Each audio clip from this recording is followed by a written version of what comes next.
Welcome everyone. Here is a quick review for your Unit 4 test part 2, short answer questions. It asks one about the divisions of geologic time.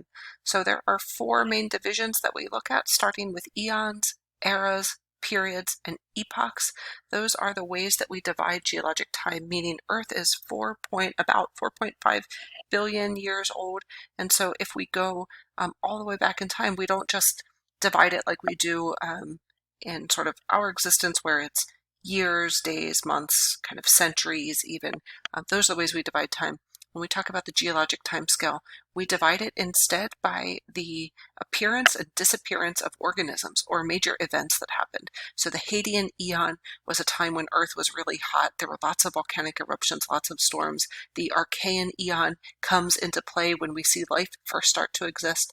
Life changes in the Proterozoic eon, and then the Phanerozoic eon is where we are today, where there's lots of different types of life forms.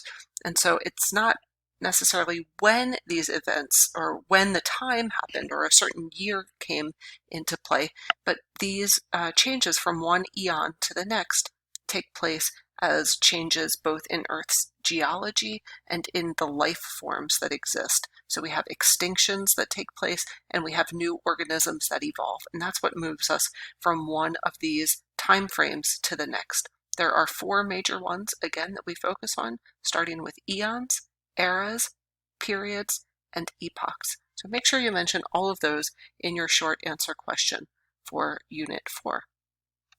Just to take a look, it shows us here that those mass extinctions happen and can be seen by changes in the fossil record. So we know that older fossils or older layers of the Earth contain fossils that don't exist in younger layers of the rock.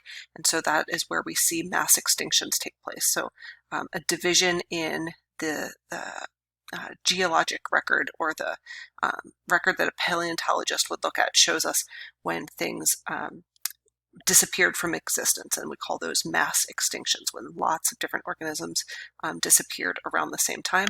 That's the event that moves us from one period to the next. So the next question asks about relative and absolute dating, to compare and contrast those two. Relative dating is just what it says. It's relative. It shows us information about rock layers that are younger versus rock layers that are older. It can help determine the age of layers, but it won't tell us exactly how old they are. It just uses comparison information to say whether something is younger or older than another rock that's found nearby it, or maybe far away from it in a different layer.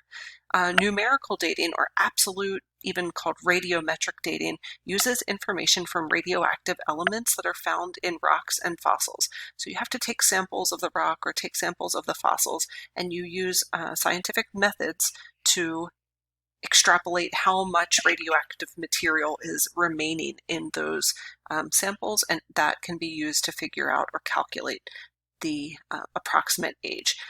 Absolute dating gives you more accurate information, but relative dating can be sort of quick and easy to do even when an archaeologist or a paleontologist is in the field. They don't necessarily need to have any special equipment with them to do relative dating. That's everything that you need to answer the short answer part of the second section of your Unit 4-9 test. Let me know if I can help you out. Keep up the great work.